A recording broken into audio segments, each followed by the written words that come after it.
Muy buenas noches. Bienvenido a esta reunión de los martes a las 7 de la noche en la quinta certificación sobre gobernanza, la cuarta reunión en esta ocasión para tratar el tema de la educación, mirada a futuro y particularmente mirada dentro del desarrollo de lo que va a ser el Puerto Rico del futuro. Esta noche van a estar con nosotros el doctor Jorge Iván Vélez Arocho y la educadora Soraya Sesto. Voy a hablar de ambos antes de dar comienzo o curso a la actividad y quisiera empezar en primer término pues con presentar a quien prácticamente todos aquí conocemos, al doctor Jorge Iván Vélez Arocho, quien a propósito felicitamos porque cumple años hoy y nos ha dedicado estas horas, nos va a dedicar estas horas en la noche del día de su cumpleaños. Muchas felicidades, Jorge Iván, muchas bendiciones.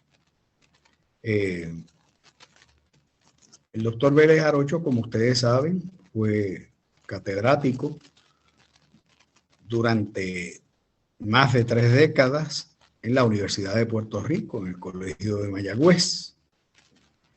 Un profesor de mucha distinción, quien ganó, ¿verdad? Ese prestigio a base de su trabajo, no solamente en el mundo académico, sino asesorando empresas. Ello porque su formación fue precisamente en estadísticas, en bachillerato, hizo una maestría en administración de empresas, todas de la Universidad de Puerto Rico, recinto de Río Piedras, ambas, y también se doctoró en la Universidad de Gainesville, en la Florida. Su último año, siguiendo a su director de tesis, lo hizo en Austin, en Texas, y es un especialista en análisis para la toma de decisiones y estadística. Pero su carrera académica también ha supuesto el hecho de que haya sido rector del Colegio de Mayagüez durante 9 años y ha sido presidente de esta universidad, de la Pontificia Universidad Católica, durante más de una década.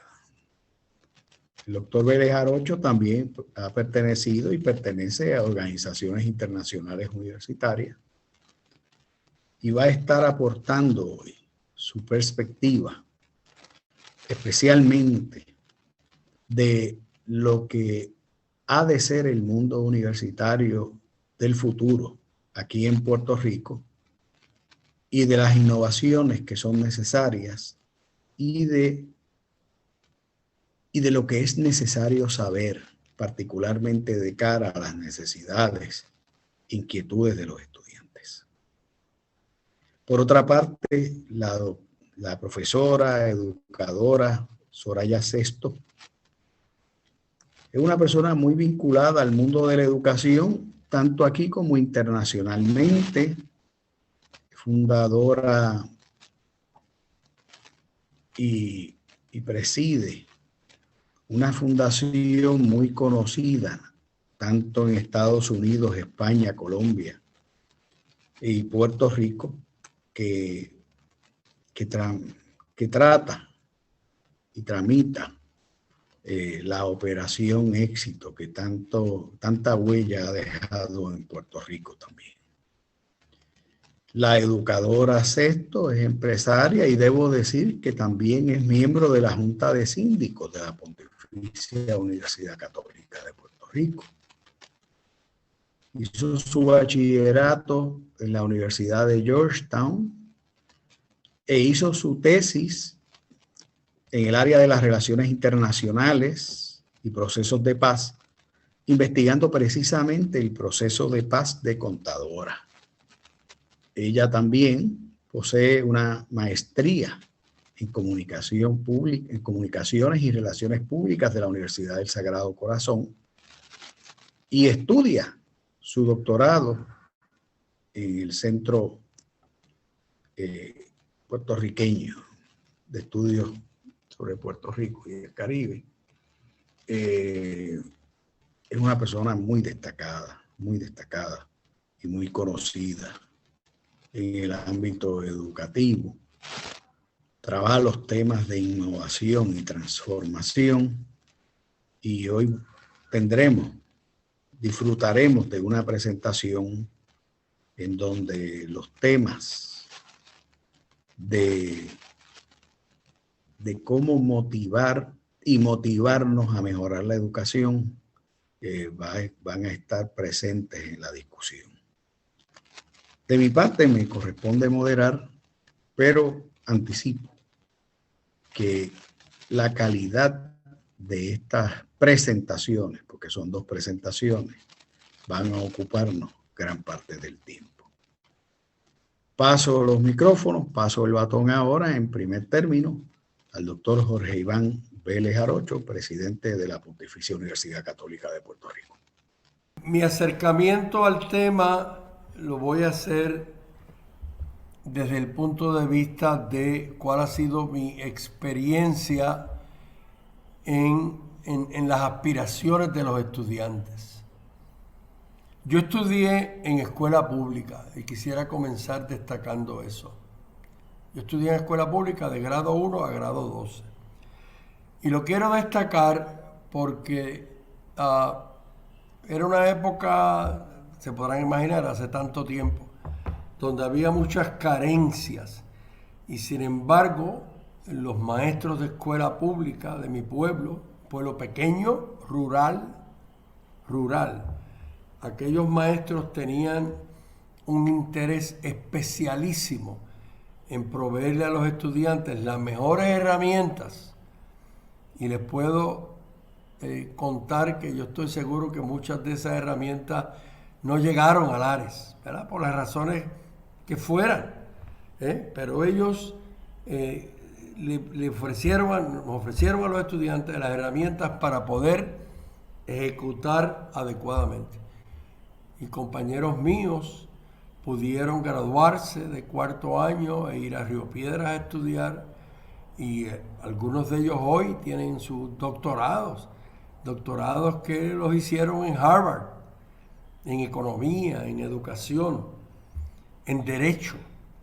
Así que lo quisiera destacar porque yo creo que es importante volver mirando el tema de la educación para el futuro, a valorar a los maestros, a valorar a estas personas que muy mal pagados, dedicaron a sus esfuerzos para educar a los estudiantes. Así es que a mí me gustaría comenzar esta reflexión con el llamado a escuchar. Yo creo que es fundamental en esta construcción de una plataforma para el futuro escuchar qué plantean, por ejemplo, los estudiantes. Yo creo que es importante ver algunas preguntas y algunos datos. Un obispo de San Marcos de Arica, en Chile, en un ensayo sobre la escuela y los desafíos, lanzó una serie de preguntas sobre los jóvenes y su proceso educativo. Y cito a Monseñor Vargas: ¿qué es lo que más ansían nuestros jóvenes? ¿Tras de qué andan? ¿En qué consisten sus grandes necesidades? ¿En qué consisten sus heridas? ¿En qué consisten sus carencias?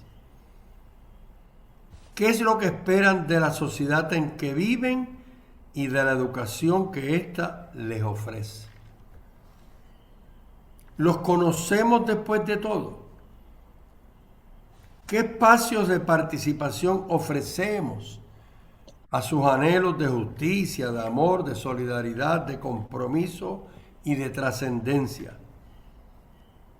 ¿Cómo nos hacemos cargo de la cultura que les caracteriza y los aportes y valores que traen con ella? Cierro la cita. Mi esposa y yo, mi esposa era profesora de contabilidad en el Colegio de Mayagüez y dedicamos nuestra vida profesional a acompañar a jóvenes universitarios en sus clases, en sus investigaciones, pero también en su vida personal. Y les puedo asegurar que escuchar a los jóvenes en sus necesidades, en sus heridas y en sus carencias es fundamental para construir cualquier plataforma de cara al futuro.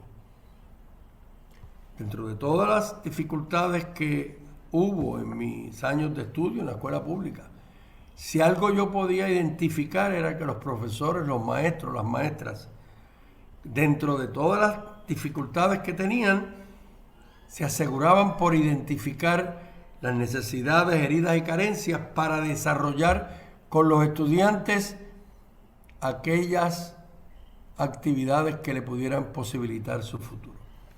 Y podría dar muchos ejemplos, voy a dar uno.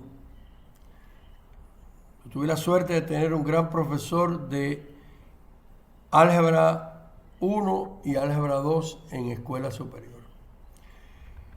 Cuando nos fuimos a graduar de cuarto año, él se dio cuenta que nosotros, por la situación donde estaba la escuela y localizado en un pueblo pequeño, rural, no teníamos las herramientas que él se había estado formando recientemente en lo que se conocía como la matemática moderna. Y nosotros armamos un grupo de 150 estudiantes. Entonces él nos propuso que a todos los que quisiéramos, él estaba disponible para enseñarnos los meses de junio y julio. Que nadie le iba a pagar por ello. Que estaba disponible para enseñarnos matemática moderna para cuando llegáramos a la universidad pudiéramos ejecutar. Y un grupo de nosotros dijimos, por supuesto que sí. Y nos juntamos con él a prepararnos en matemática moderna. Hago la anécdota porque cuando llego a la universidad y me asignan el curso, cuando termina el semestre me dice la profesora, una profesora muy distinguida que había en Río Piedras en matemáticas, me dice, pero usted había visto esto anteriormente, porque esto no se da en la escuela pública. Yo le digo, pues si supiera que sí, yo tuve este profesor que lo dio. En una presentación que realicé en el simposio Iglesia, Estado y Sociedad, hace algún tiempo en la Pontificia Universidad Católica de Puerto Rico, hice referencia a estas expresiones de Monseñor Vargas y le pregunté a las personas que estaban asistiendo a este simposio de Iglesia, Estado y Sociedad. Y les pregunté, ¿nos hacemos en nuestras universidades y escuelas estas preguntas? ¿Tenemos en nuestras universidades y escuelas contestaciones a estas preguntas que mencioné anteriormente? Hoy, al reflexionar con ustedes sobre la educación del futuro y la educación como una plataforma transformadora que nos lleve a lo que nosotros aspiramos como pueblo, tenemos que preguntarnos, y aquí ante este grupo grande que hay de personas reunidas aquí, que estoy seguro que tenían otras cosas que podían haber hecho y sin embargo están aquí. A ustedes les pregunto, nos hemos planteado estas preguntas, pero quizás más importante es que si nos hemos planteado las preguntas, ¿tenemos contestaciones a estas preguntas? Considero que el acercamiento al tema educación del futuro como una plataforma transformadora requiere partir de las contestaciones a estas preguntas. Y después podemos entrar al tema de cuáles son las destrezas en matemática, en ciencia, en arte, en historia. Pero yo creo que hay que partir de la base. Y el Papa Francisco en los últimos años ha enfatizado la importancia del proceso de escucha. En otras palabras, hacer un proceso, utilizando las palabras del Papa Francisco, sinodal, todos juntos, maestros, estudiantes, directores, personas, educadores como Soraya y otras personas, de hacer un proceso de discernimiento. Porque si queremos de verdad tener oportunidades para el futuro, necesitamos entender las bases, los fundamentos de las carencias que haya. En la iglesia latinoamericana hablamos de un proceso de 3 partes: ver, juzgar y actuar. Primero hay que ver la realidad. Y eso significa contestar estas preguntas. Y en segundo lugar, juzgarla. ¿Juzgarla a la luz de qué? A la luz de lo que aspiramos. ¿Qué es lo que aspiramos como pueblo? ¿Qué es lo que aspiramos como pueblo puertorriqueño? ¿Cuáles son nuestros modelos con los quienes nos comparamos?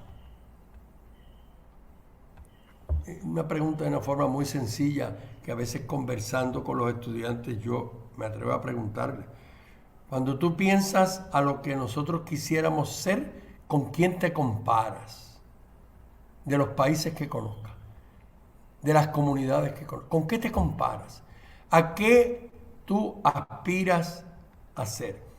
Y si no conoces los países y si no conoces las culturas, pero estoy seguro que tú conoces lo que quisieras ver.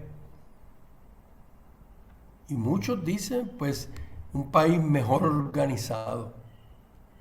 Un país, interesante, he escuchado esto con bastante, un país más limpio. Más limpio.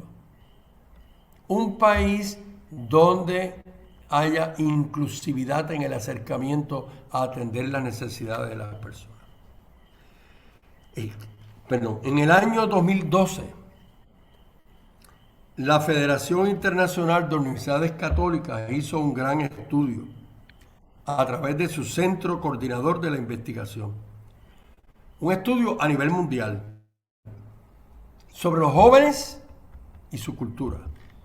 Por cierto, está en el internet, está disponible y usted lo puede bajar y ver completamente. Ese estudio se publicó en el mes de marzo, en un libro que contiene los resultados del estudio.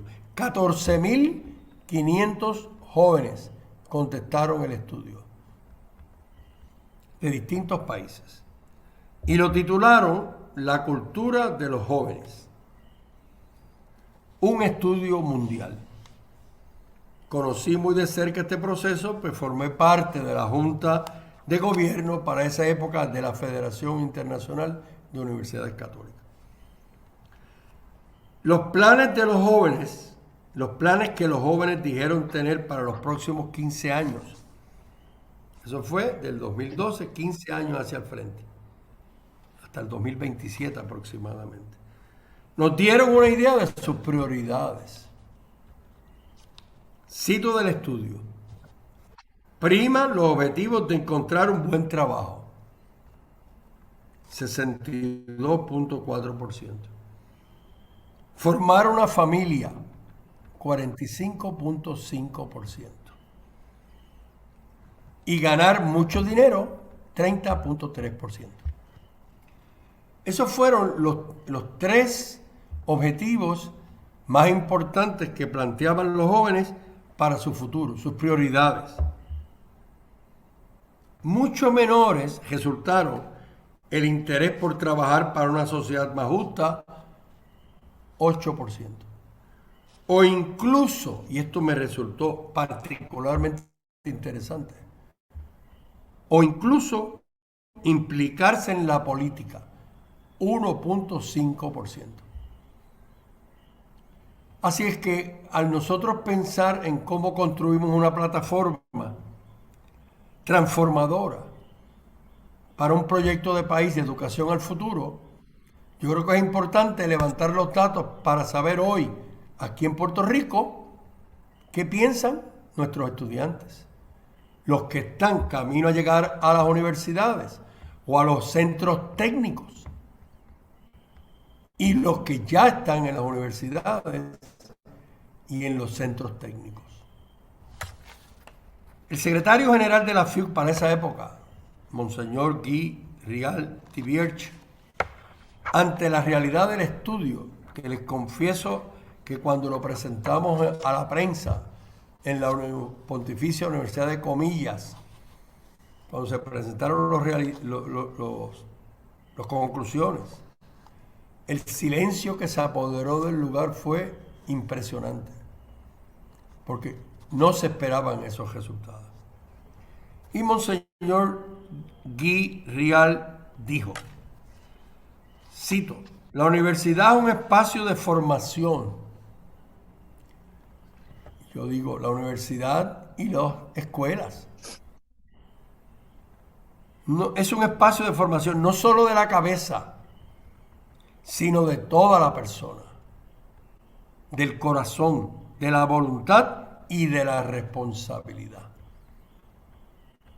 Si nosotros aspiramos que los jóvenes que se gradúan de nuestras escuelas y de nuestras universidades contribuyan a la formación de una ciudadanía más capaz de transformar a Puerto Rico, perdónenme, tenemos que ayudar a los estudiantes a que se vuelvan responsables, solidarios, comprometidos desde una profesión o comprometidos desde una preparación técnica, porque algunos de ellos no irán a una profesión.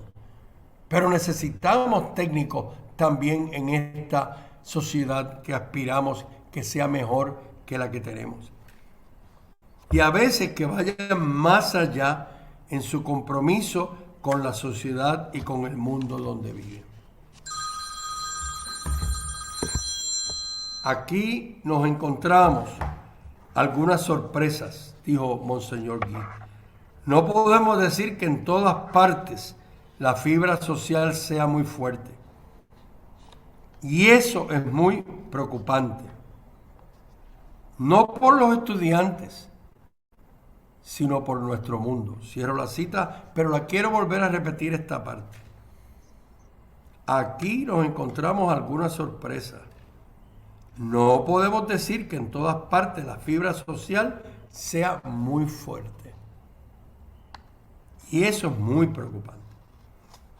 Y de nuevo surgen las preguntas al plantear una educación de futuro.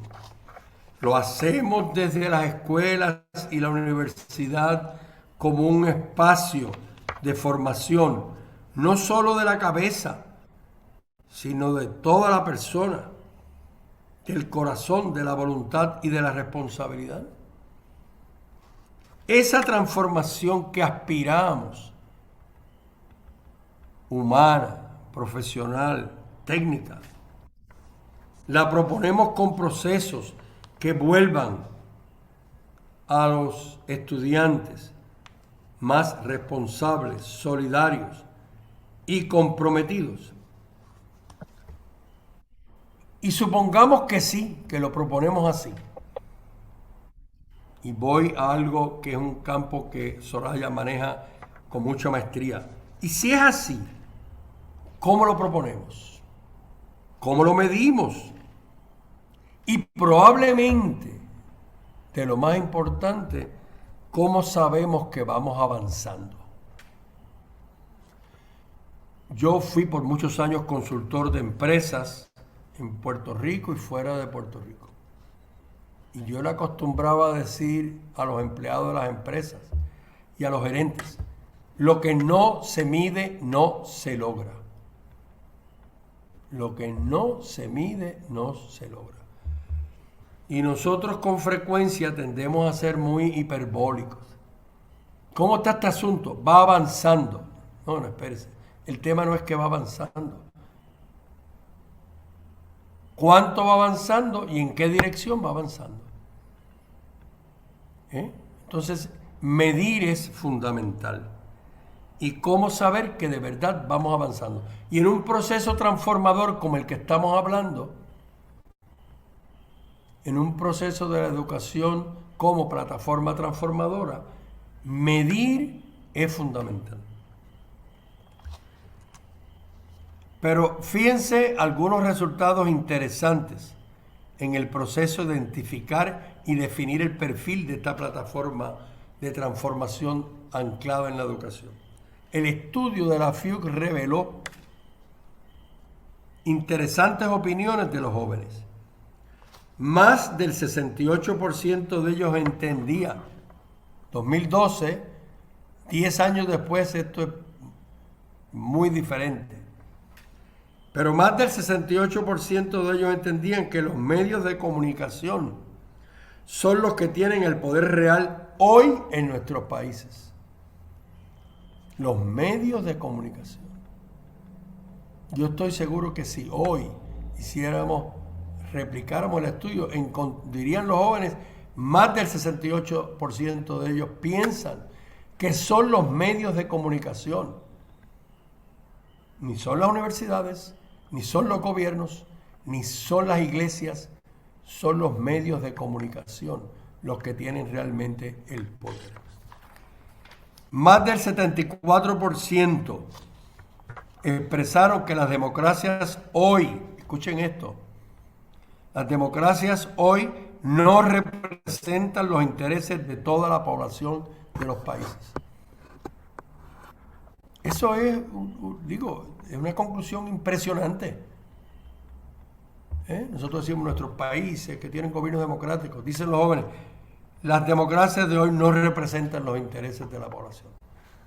Representarán los intereses de otras personas, pero no de la población. Más del 63% expresaron que la mayoría de los conflictos se producen por falta de libertad y participación de las poblaciones en las cuestiones que le conciernen. Más del 80% señalaron que hoy existe, estamos hablando de 2012, hoy existe gran distancia entre los intereses de los políticos y los del común de los ciudadanos. La propuesta de una plataforma transformadora requiere, en mi opinión, escuchar lo que plantean aquellos a quienes vamos a convocar a que vengan a educarse. Más del 69% entendían que está aumentando en todo el mundo la brecha entre ricos y pobres y que el aumento de la pobreza es la raíz de la mayor parte de los conflictos en el mundo. Y más del 77%, escuchen la aspiración, que nosotros lo sabemos esto, más del 77% expresaron que esperan que los estudios universitarios le permitan conseguir un trabajo bien pagado una vez obtenido el título. Termino con unos breves comentarios sobre la réplica del estudio 4 años más tarde. En el 2016 se replicó el estudio a nivel mundial, también con una muestra de miles de estudiantes. Y voy a mencionar 3 conclusiones porque ya creo que me he extendido más del tiempo asignado. Primero, al igual que en el anterior, encontrar un buen trabajo ocupó el primer lugar. Sin embargo, y esto lo encontré particularmente interesante, sin embargo, antes de comenzar una familia, que en el otro caso ocupaba el segundo lugar, antes de comenzar una familia aparecieron otros 2 objetivos: hacer una maestría o estudios especializados. Así que en las aspiraciones de los estudiantes estaban, en esta réplica, continuar estudiando. Y eso pienso que es un atisbo de esperanza en términos de una plataforma de educación. Y el segundo objetivo, antes de hacer una familia, viajar. De hecho,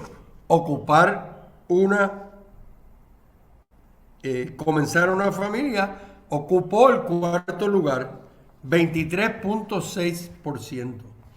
Una gran diferencia de lo que se planteaba en el 2012. Segundo, muchos expresaron el deseo, de nuevo, de obtener una buena o extremadamente muy buena posición económica. Tercero, muy pocos, de nuevo, muy pocos, expresaron deseos de contribuir a objetivos altruistas, como contribuir al bien de la sociedad como un todo, o contribuir al beneficio de los miembros más desventajados de la sociedad. Y termino con lo siguiente.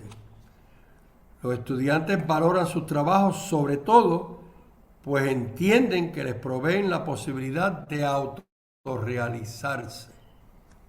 Y ahí tenemos que preguntarnos si la plataforma transformadora desde la educación incluye las posibilidades, las actividades, lo que realicemos para que los estudiantes encuentren que la educación les permite la movilidad social, pero le permite ser el mejor ciudadano, el mejor ser humano. Le permite, y esto no lo dijeron los estudiantes, lo digo yo, le permite llegar a ser todo lo que Dios aspira de que esa persona llegue a ser. Muchas gracias por su atención. Muchas gracias, señor presidente, doctor Joan Vélez Arocho. Cuando hice la brevísima presentación de la próxima ponente correspondiente, la profesora Soraya Sesto, mencioné que era empresaria y presidenta de Casa Grande, y no expliqué bien lo que era Casa Grande y lo que significa. Y entonces tengo miedo que ella no quiera hablar de Casa Grande porque piense que no vino a eso. Además, pues usted sabe cómo somos los puertorriqueños, ¿verdad? Como que nos da que no debemos hablar de nosotros mismos. Pero Casa Grande Interactive Communication está especializada en educación. Y ella está especializada en educación. Lleva 25 años sirviendo a maestros y estudiantes, no solamente de Puerto Rico, sino con reconocimiento en Colombia, en Estados Unidos, en España. Es probablemente de las entidades educativas que más expansión y profundidad, porque expandirse expande cualquiera, digo, con mucho trabajo, pero con profundidad en 3 continentes y en sistemas educativos muy bien cotizados de los Estados Unidos. Así que creo que es importante subrayar esto para ponerlo con conciencia de por qué nos va a hablar de lo que nos va a hablar, porque su perspectiva, además de muy enraizada en Puerto Rico, lo está también internacionalmente. Así que con esa brevísima acotación, por favor, adelante, doña Soraya.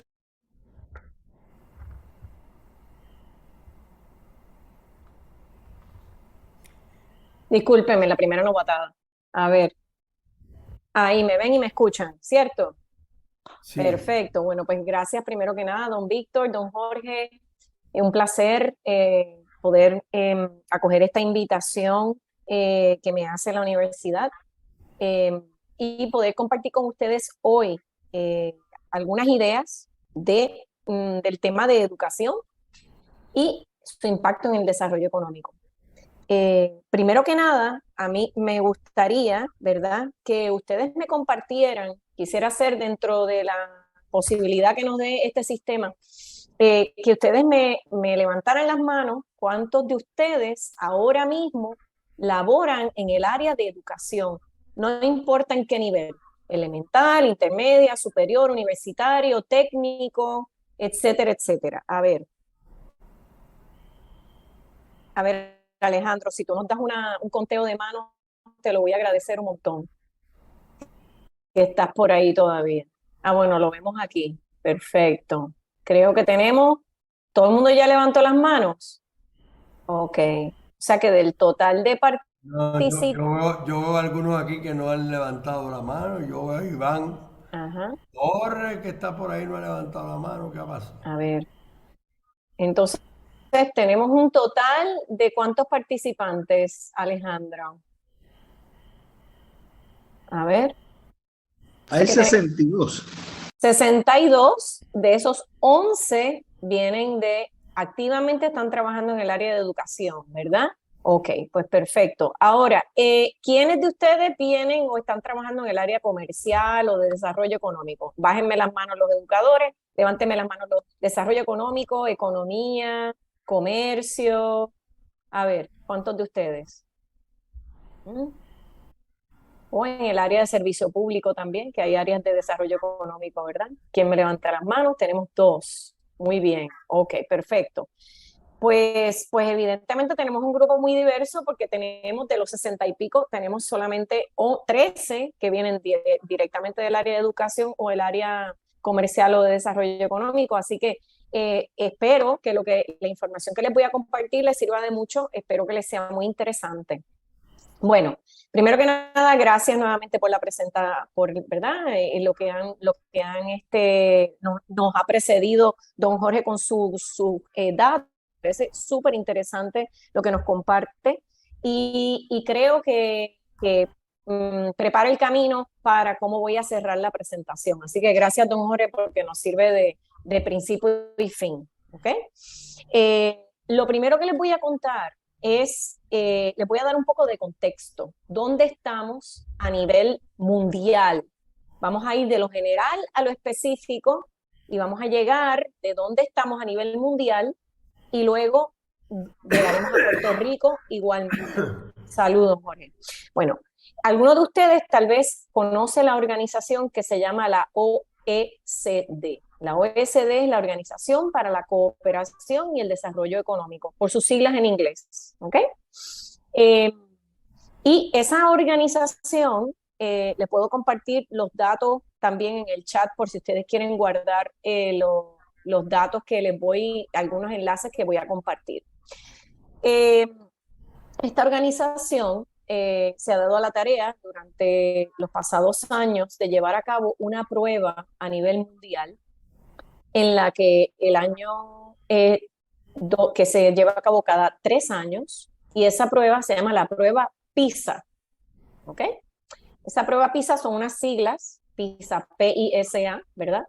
Es una prueba que mide el desempeño de los estudiantes y de una forma sencilla que se acuerden de qué mide básicamente cómo estudiantes de 15 años, solamente lo toman estudiantes de 15 años, recuerden eso, como estudiantes de 15 años de muchísimos países del mundo, la última vez lo tomaron 79 países, cómo están preparados para enfrentarse a la economía del conocimiento. ¿Okay? Esto es muy importante porque esta prueba nos da una imagen mundial de lo que está pasando. También la prueba tiene sus sesgos, pero no vamos a entrar en esos detalles, ¿verdad? Vamos a ver una mirada general. Esta prueba la toman, en la última versión, la tomaron 600,000 estudiantes a nivel mundial, representando 32 millones de jóvenes de 15 años. ¿Por qué? Porque se hace una muestra de cada país, ¿verdad? Fueron 79 países, 79 sistemas educativos que participaron de la prueba. Interesante, ¿verdad? Quiero pedirle a Alejandro que nos colabore poniéndonos una gráfica que quiero compartir con ustedes de los resultados de esta prueba. Esta prueba se supone que se hubiera dado en el 2021, pero por el tema de la pandemia la cancelaron y la hicieron en el 2022. Déjenme saber si ustedes están viendo estos resultados. ¿Los ven? ¿Sí? ¿Quién me dice que sí? Sí, la veo, yo lo veo. Perfecto. Bueno, pues esta prueba, ahí están viendo resultados del 2015, luego está el 2018 y luego acaban de tomar la prueba, que son los del 22. En términos generales, si nosotros miramos esa gráfica, ¿verdad? Nos vamos a dar cuenta de varios puntos que les voy a compartir. Primero, los países que que salen en los primeros 5 posiciones, todos son países de Asia. En la versión del 2018, China se fue a la posición número 1 por encima de Singapur, ¿ok?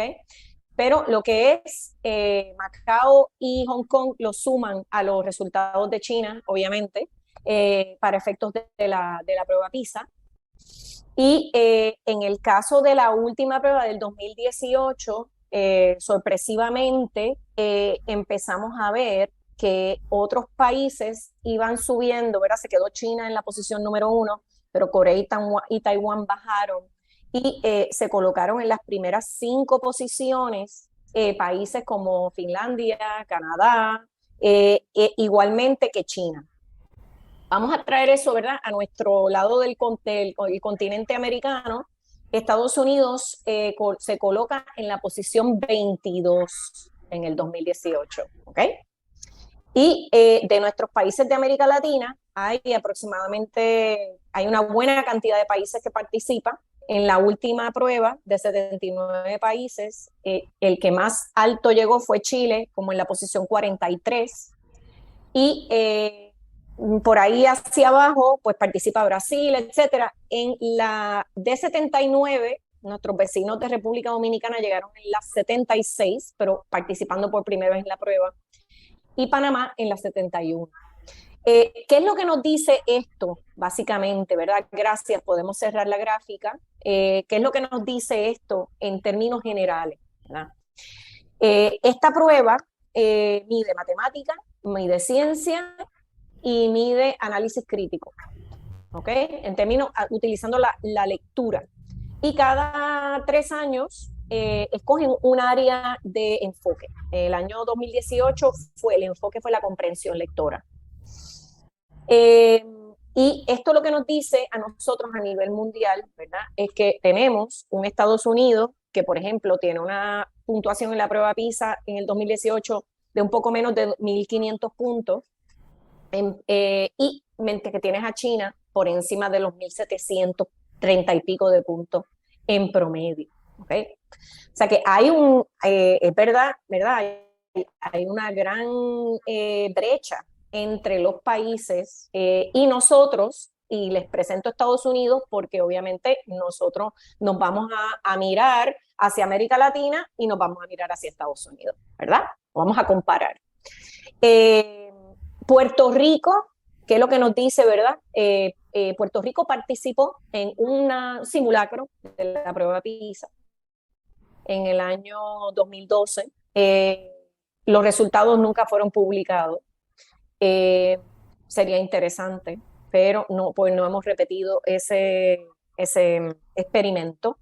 Y los que estamos en el mundo de educación, bueno, pues entendemos que evidentemente no se compartieron esos resultados porque realmente pues no fueron los mejores, ¿ok? Sí, hay un dato revelador que quiero compartir con ustedes, es que antes de la pandemia, para efectos de nuestros niños y adolescentes de América Latina, el 50% de los niños de 10 años en América Latina no podía leer y entender una historia simple. En el año, ¿verdad? Antes de la pandemia. 50% de los niños, les repito, escúchenme bien porque este tema de comprensión lectora lo vamos a elaborar durante nuestra charla. 50% de los niños, la mitad de los niños de 10 años no podía entender, ¿verdad?, leer y entender una historia simple. Ese número después de la pandemia, ustedes podrán pensar que haya aumentado, ¿verdad? Pues ese número ha aumentado un 80%. 80% de nuestros niños de 10 años en América Latina no puede leer y entender una historia simple. Por ende, nos enfrentamos a una verdadera crisis del aprendizaje. Entonces, si empezamos a compartir, ¿verdad?, un poco de qué significa esto desde la perspectiva del desarrollo económico, pues nos damos cuenta que qué es lo que está pasando en Puerto Rico.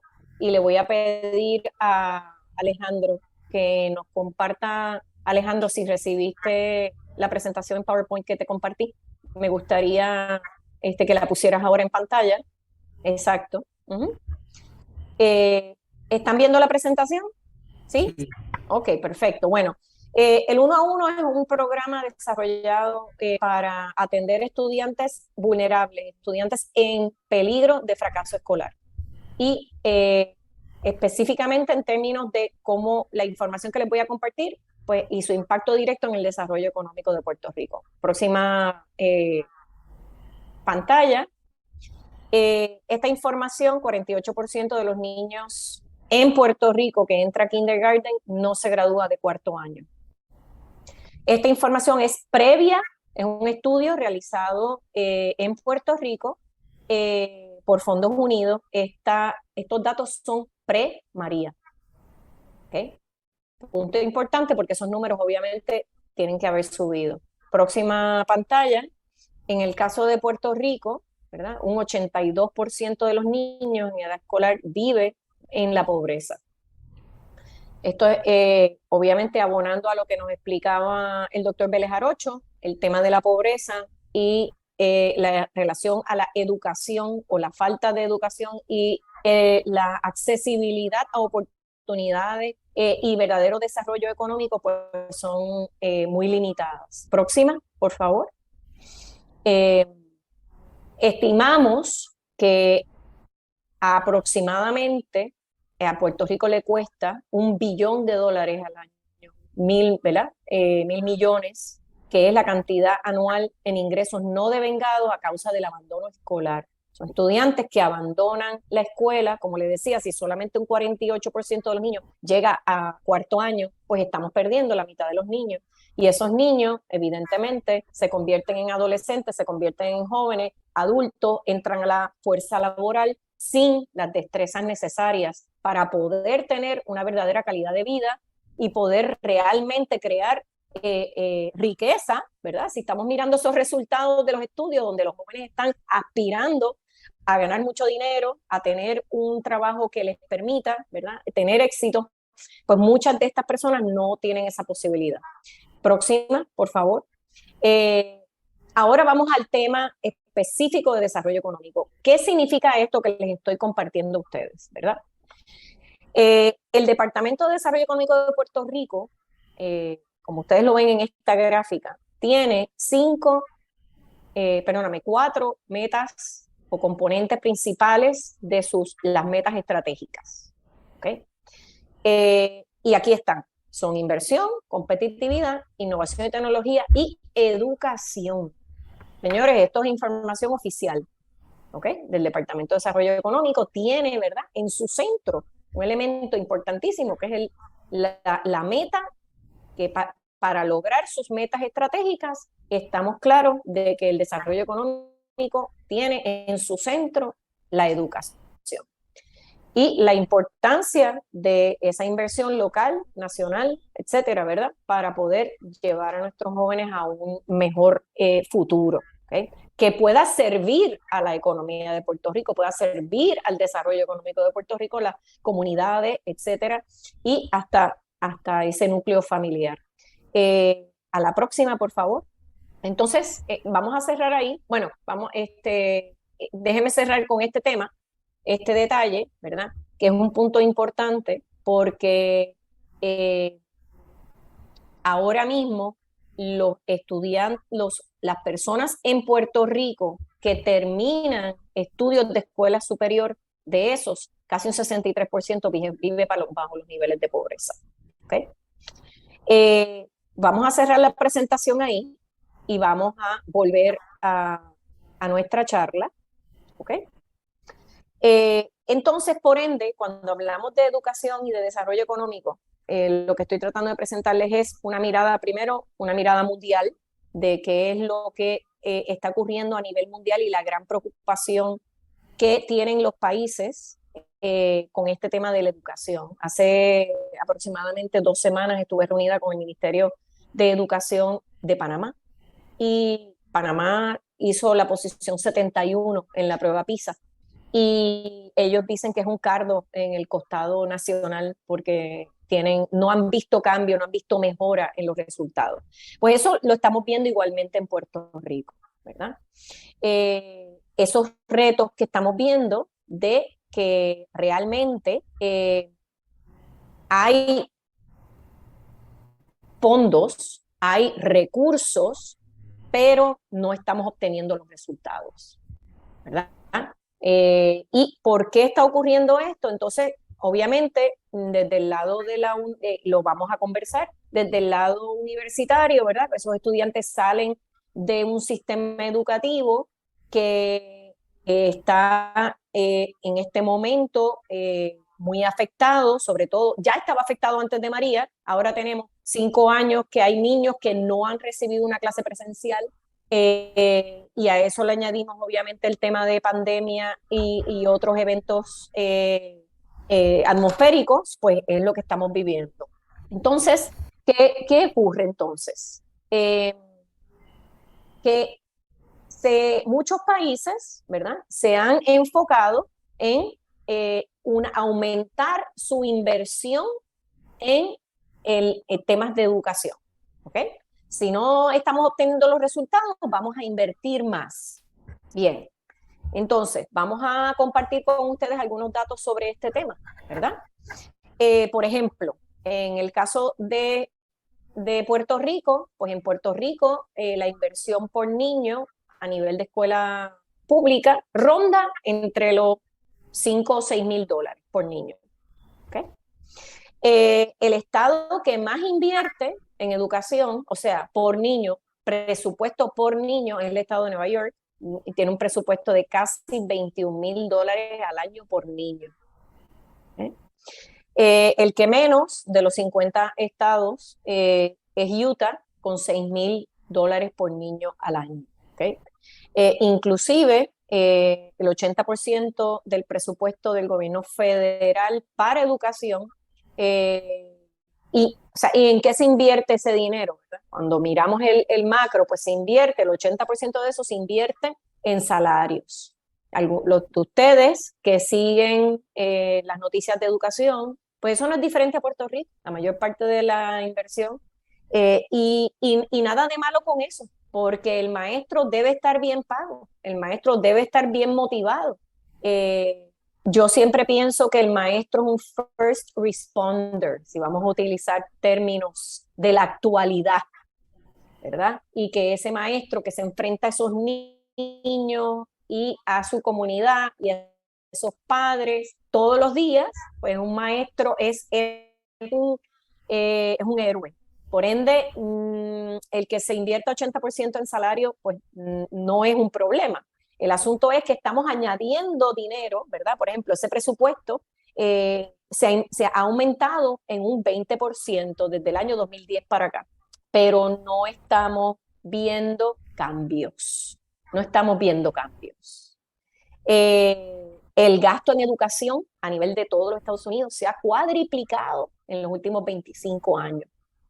Pero nos preguntamos, ¿estamos mejor educados que hace 25 años? ¿Estamos produciendo estudiantes con mayor cantidad de destreza que hace 25 años? Entonces, si la respuesta es que no, ¿okay? Y podríamos hacer una encuesta aquí mismo. A ver, ¿cuántos de ustedes opinan? A ver si tenemos unas manos aquí que tenemos estudiantes, que tenemos jóvenes más educados ahora, o con mayor cantidad de destrezas, ¿verdad? Vamos a levantar las manos, a ver qué nos dicen nuestros participantes. A ver, ¿dónde vemos esto aquí? No veo manitas. ¿Tenemos estudiantes más educados? ¿Sí o no? Vamos a ver, ¿quién dice que no? ¿O quién dice que sí? Vamos a decir primero, ¿quién dice que sí? Tenemos estudiantes con mayor cantidad de destrezas. Uno dice que sí, ¿ok? ¿Cuántos dicen que no? Que no estamos viendo estudiantes con mayor cantidad de destrezas. Vamos a ver. ¿Ok? Muy bien. O sea, tenemos unos que dicen que sí, ¿verdad? Otros que nos están diciendo que no. Vamos a ver. Por el momento, la mayor parte de los que ha votado ha dicho que no. La realidad es que esto no es un problema de Puerto Rico, ¿ok? Eso es lo primero que le voy a decir. Aunque dicen mal de mucho, consuelo de pocos, pero es la realidad. Este problema que estamos viendo, lo estamos viendo en todas partes del mundo. Nosotros que como organización trabajamos con estudiantes en Puerto Rico, trabajamos con estudiantes, miren, desde Vieques y Culebra y Cabo Rojo y Yauco hasta Madrid, Pensilvania, Medellín, y estamos viendo los mismos retos en todas partes. Los estudios dicen que solamente un 35% de los niños de quinto grado en Estados Unidos lee a su nivel, ¿ok? Eso significa que tenemos 65% de los niños que no está leyendo al nivel que debe estar leyendo para quinto grado, ¿ok? Entonces, la lógica nos diría, ¿verdad?, que el problema entonces no es el dinero, ¿ok? Y eso lo podemos decir para nuestros países tal vez del primer mundo. Sí, es verdad que se invierte mucho dinero en educación, eso es cierto. Si le preguntamos en Puerto Rico, entonces, ¿por qué un maestro a veces tiene que invertir de sus propios fondos para X, Y, Z? Esa es otra discusión, pero la realidad es que hay un gran presupuesto. Ese no es el caso de la mayor parte de nuestros países de América Latina y la mayor parte de los países de África y la mayor parte de muchos países de Asia. Ese no es el caso. No hay unos presupuestos como los hay en el primer mundo para educación. Sin embargo, vamos a decir, nuestra hipótesis es que el problema no es el nivel de inversión, sino que como nos estaba comentando don Jorge hace poco, es que realmente hay una serie de otros temas que vamos a estar compartiendo con ustedes que no estamos atendiendo como sistema educativo. Si nosotros, y eso, pues si vamos a ver las notas que estaba tomando aquí yo diligentemente para traer a la discusión, ¿verdad? Si nuestros jóvenes, esas preguntas que nos debemos hacer sobre los jóvenes, ¿verdad? ¿De qué esperan los jóvenes de la sociedad? ¿De cuáles son sus heridas y carencias? De cómo ven los jóvenes su proceso educativo. Pues si nos hacemos esas preguntas, nos daremos cuenta de que tenemos un camino importante que andar para poder suplir la necesidad de nuestros jóvenes a niveles socioemocionales y también, obviamente, prepararlos para poder contribuir al desarrollo económico de nuestros países. Entonces, si en los estudios que yo he realizado, ¿verdad? Recientemente estaba haciendo un estudio de procesos de colaboración en el Caribe, entre países del Caribe, y cómo estos procesos de colaboración en diferentes organizaciones internacionales, mucho sobre el tema de resiliencia hacia el cambio climático. Cuando analizamos todas esas organizaciones y estudios y todos esos informes, nos damos cuenta de que se le da gran énfasis al tema de infraestructura, al tema de turismo, al tema de economía, pero sorprendentemente la educación no figura como una de las áreas de enfoque de estos estudios. Y no me sorprende, obviamente, me sorprendía verlo en Puerto Rico, como es que después de María, después de lo que hemos sufrido en términos de pandemia, etcétera, cómo es que todavía hay una escuela vocacional, probablemente la más grande del sur de Puerto Rico, en Yauco, que a la luz del día de hoy todavía la mitad de la escuela está cerrada, después de no sé cuántos expertos han pasado por allí para ver qué está pasando con las columnas cortas o las largas, y tenemos una escuela que está recibiendo estudiantes un día a la semana, y los otros 4 días los estudiantes están virtualmente conectándose con sus maestros.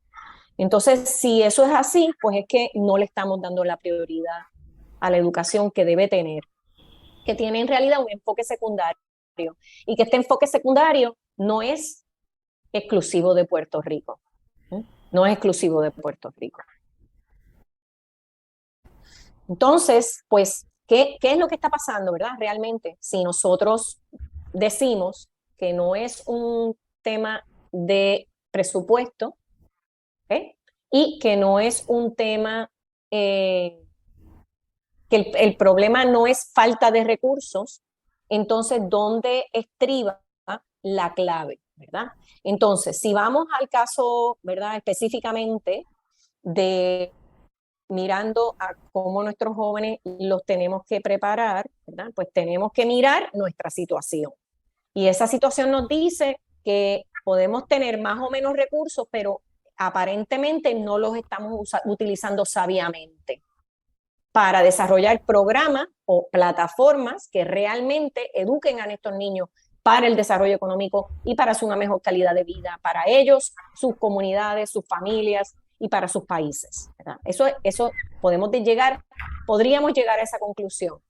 Entonces, por ende, si eso es así, pues, ¿qué nosotros estamos viendo que puede llevarnos a una solución? Ok, como les dije y les compartí, en términos de el caso de Puerto Rico en particular, nosotros vemos que Departamento de Desarrollo Económico tiene una prioridad dentro de sus metas estratégicas, que es el área de educación. ¿Cómo se convierte eso en una realidad? ¿Okay? ¿Cómo eso se concreta? Okay. Pues se concreta porque específicamente, okay, según el Departamento de Desarrollo Económico, porque hay unos fondos, una sombrilla que se llama el Workforce Innovation and Opportunity Act, que es en español, le diríamos WIOA, suena como una estación de radio, pero es la Workforce Innovation and Opportunity Act. ¿Okay? Eso a nivel estatal, cada estado recibe una partida de fondos basada en su población. Y esa partida de fondos se divide en tres áreas específicas. Y entonces esas tres áreas son, primero, trabajadores desplazados. Eso lo vamos a poner como una partida, pero lo vamos a dejar a un lado porque lo que nos interesa es el tema de educación y jóvenes, ¿verdad? Y cómo educamos, que no significa que no vamos a educar a los trabajadores desplazados y darle nuevas destrezas, pero tenemos dos áreas más, que es el área de estudiantes en edad escolar y estudiantes que han abandonado, o jóvenes que han abandonado la escuela. Tenemos esas tres áreas. ¿Okay? Y esas tres áreas son servidas por este programa. Este programa es el vehículo que se ha desarrollado a nivel de gobierno federal y que se ha traído a Puerto Rico para poder atender este tema de la innovación laboral, la necesidad de innovación laboral. ¿Okay? Entonces eso se baja en cascada del Departamento de Desarrollo Económico a una serie de organizaciones de diferentes, que agrupan diferentes municipios, y esas organizaciones a su vez llevan a cabo una serie de estudios para evaluar qué necesitan sus poblaciones. Y esas poblaciones entonces reciben una serie de servicios o de oportunidades a través de este programa. ¿Okay? O sea, eso es algo bien concreto que se supone que atienda el tema de la necesidad de ofrecer programas innovadores para la educación de la futura fuerza laboral. ¿Okay? Es algo bien específico que ustedes tienen que quiere compartir con ustedes para que sepan que eso existe. ¿Okay? Eso existe. Ok. Ahora, ¿qué otras cosas se están haciendo, ¿verdad? A nivel de Puerto Rico? Pues obviamente nuestra agencia, en este caso, si vamos al lado de educación, pues el Departamento de Educación pues ofrece una serie de programas también que aunque están enfocados principalmente en las destrezas básicas, ¿ok? Sí hay una serie de programas que han empezado a integrarse a las escuelas para educarlos en temas de, vamos a decir, destrezas laborales. ¿Okay? Por eso les traía el ejemplo de Yauco, porque Puerto Rico tiene unas cuantas escuelas vocacionales, pocas. Tenemos tal vez 4 o 5 escuelas vocacionales en todo Puerto Rico, son escuelas muy grandes, 800, 1200 estudiantes en ese rango.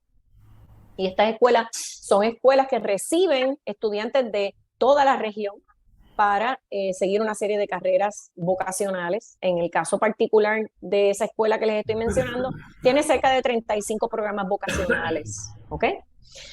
¿Cómo esa escuela puede tener éxito dentro de los retos que se han vivido desde María para acá? Pues es un poco complicado. Es un poco complicado. Pero tenemos esa es la realidad. Esa es la realidad. Entonces, pasando de ese marco que les he compartido, hemos ido de la situación internacional a la situación de nuestros vecinos del norte, Estados Unidos, la situación de América Latina, la situación de Puerto Rico. No creo que sea una sorpresa para ustedes que realmente los resultados que se están obteniendo en Puerto Rico en términos de las habilidades en destrezas básicas, que son tan importantes para el futuro éxito de nuestros jóvenes, pues esas destrezas no se están demostrando como uno desearía. Y si y si lo calculamos basado en lo que hemos vivido los últimos 5 años, pues el reto principal es esa pérdida de aprendizaje, ese enfoque que tenemos que tener en recuperación académica, en recuperación de destrezas, para preparar a nuestros jóvenes hacia una vida universitaria o hacia un grado técnico o hacia el empresarismo, ¿verdad? Lo que el joven escoja. ¿Qué estamos haciendo para hacer eso en nuestras escuelas? Hay programas que se están ofreciendo, pero realmente no han tenido un impacto sistémico. ¿Okay? No podemos decir que ha habido un impacto sistémico en los resultados y las mejoras que necesitamos que nuestros jóvenes tengan, nuestros niños tengan, en destrezas de matemática, en destrezas de lectura y escritura, en inglés, que es tan importante para todos nuestros jóvenes hoy día, ¿no? Eso no lo estamos viendo. Sí hay, como diríamos en inglés, como el libro de Malcolm Gladwell, outliers, ¿no? Hay jóvenes, hay estudiantes que se salen de la norma.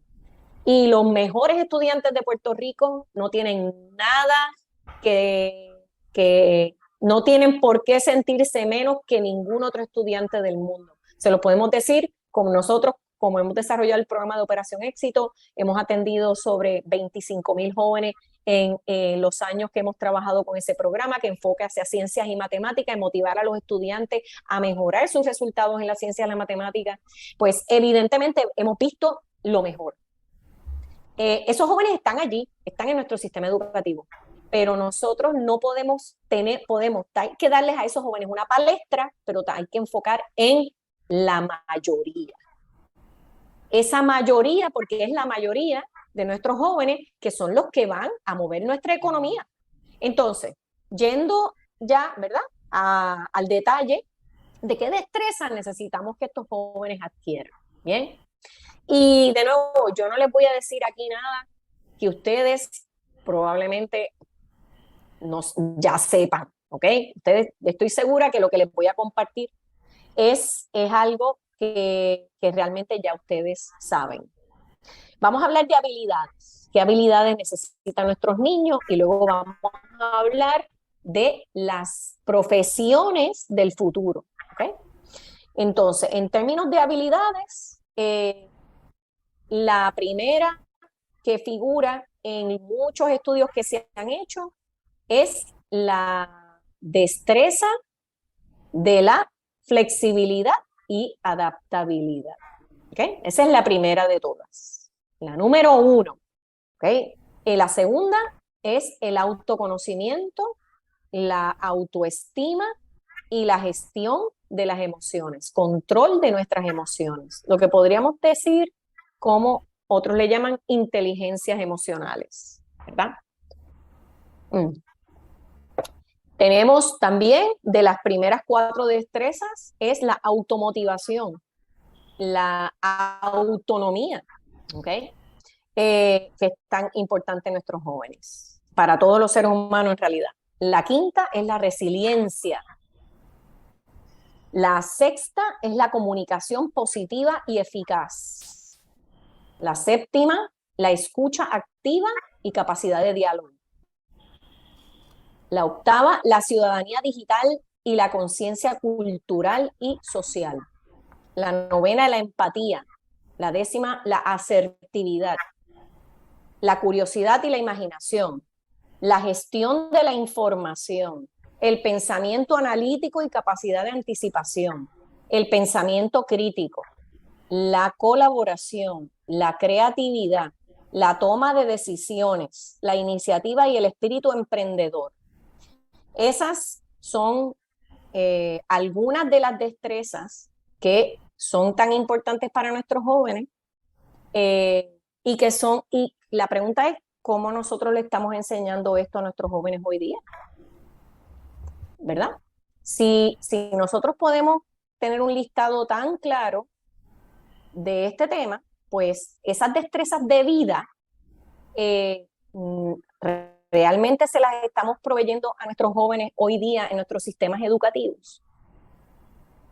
Sería la gran pregunta. Y a mí me gustaría, ¿verdad? Antes de compartirles y entrar al área de cuáles son las áreas de oportunidad y desarrollo económico, en qué nos tenemos que educar en términos concretos y en qué carrera, pero recordando este listado que les acabo de compartir, ¿verdad? Tenemos que recordar que si nuestros sistemas educativos están enfocados en la recuperación de destrezas básicas, como la suma, la resta, la multiplicación y la división, cuando tenemos estudiantes que llegan a nivel universitario y no manejan correctamente las fracciones, cómo realmente estas destrezas que requieren un rediseño completo de nuestro currículo escolar. ¿Cómo nosotros podemos lograr esto dentro del marco actual? ¿Verdad? Entonces, pues, la realidad es que tendríamos que tener dos sistemas, ¿verdad? Dos sistemas en paralelo, un sistema que estuviera ofreciendo esas destrezas básicas necesarias, porque uno necesita tener las destrezas básicas en matemáticas y ciencia, idioma, análisis crítico, etcétera. Las tienes que tener, lectura, escritura, las tienes que tener obligatoriamente, no importa la carrera que tú vayas a llevar. Pero entonces, ¿cómo paralelamente desarrollamos una propuesta educativa, un currículo que nos permita enseñarle a nuestros estudiantes todas esas habilidades que yo les acabo de enumerar? Y les voy a decir una cosa, eso no es muy complicado, no lo es. ¿Por qué? Porque en cada proyecto de ciencia se pueden incluir de estas destrezas.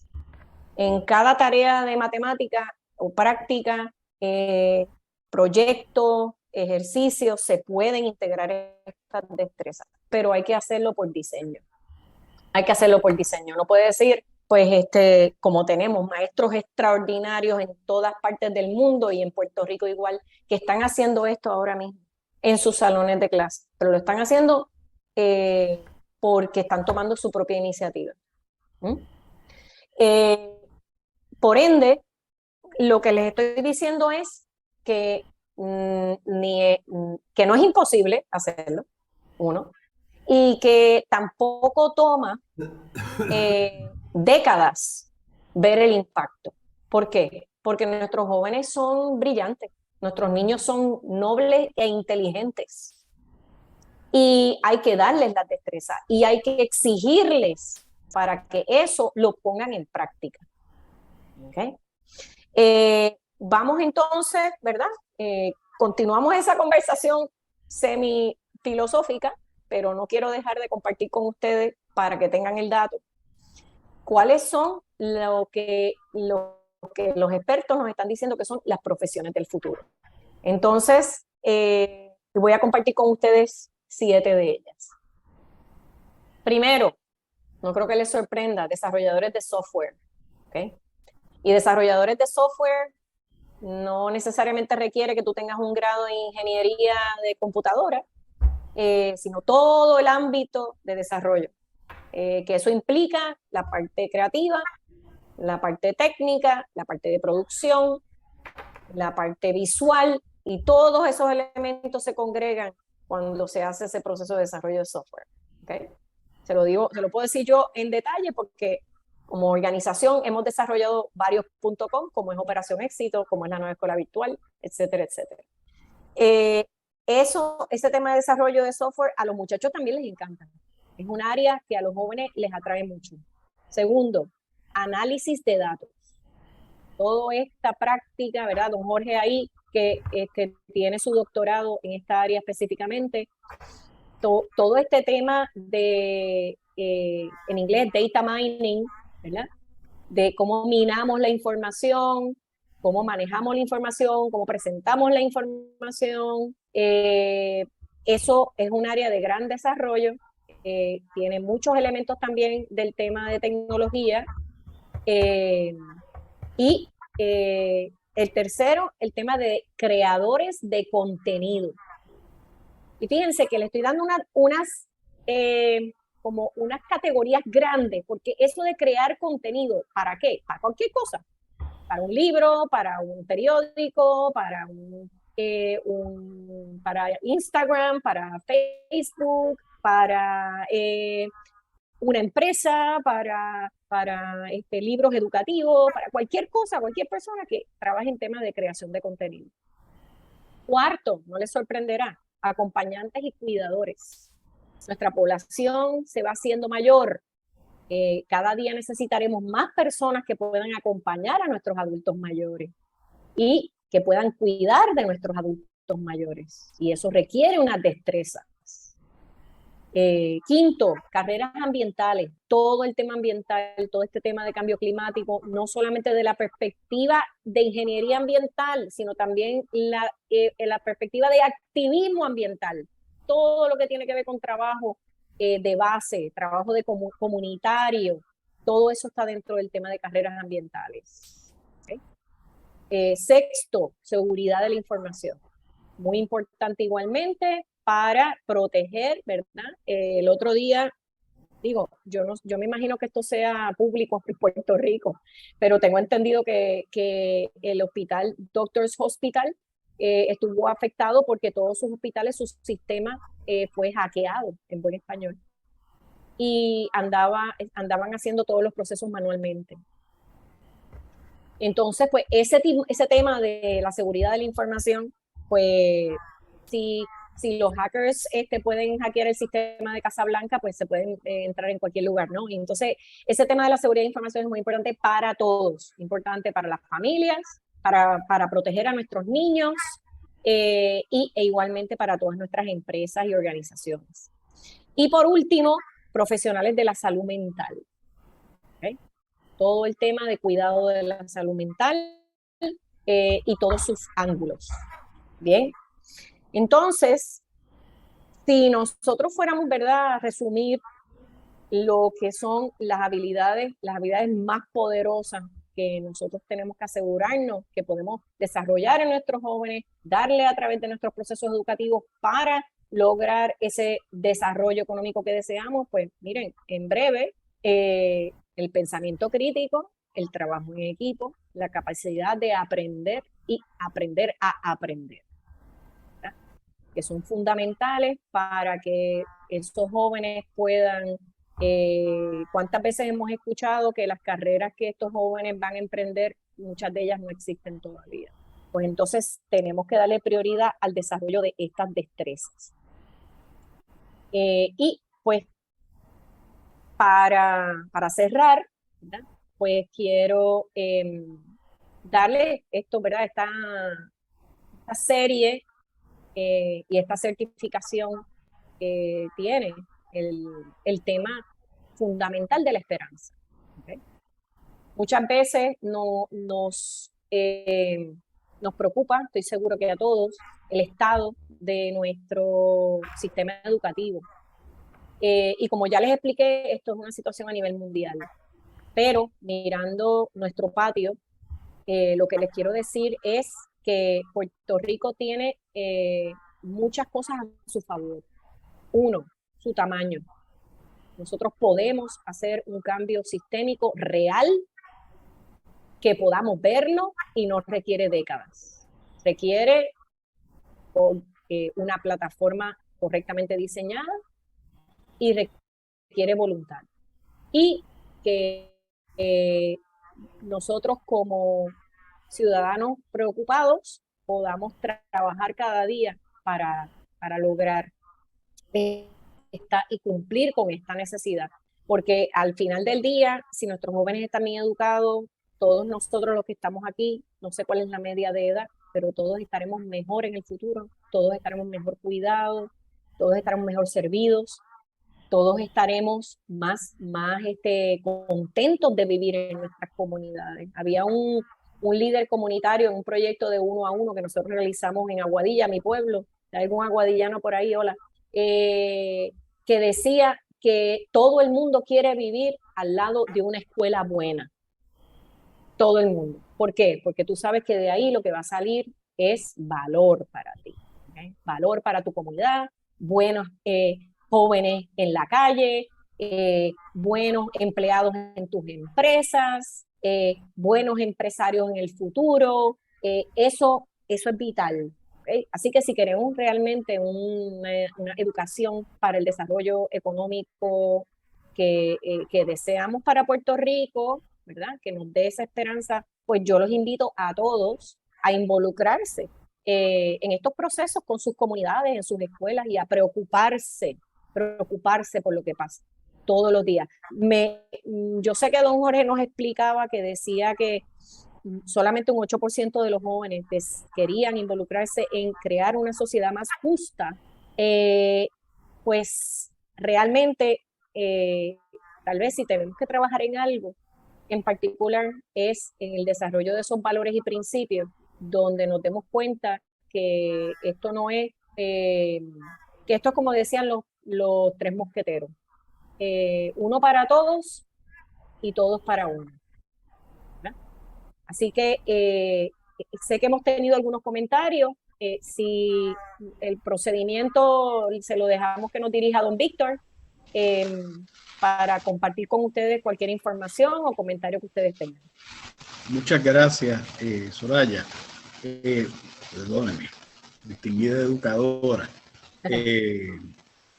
Voy a pedirle al doctor Vélez Jarocho que tenga una intervención, una acotación de unos minutos, haciendo un puente en lo que él plantea y lo que usted ha planteado, y viceversa. Así que, por favor, doctor Vélez Jarocho, está por aquí.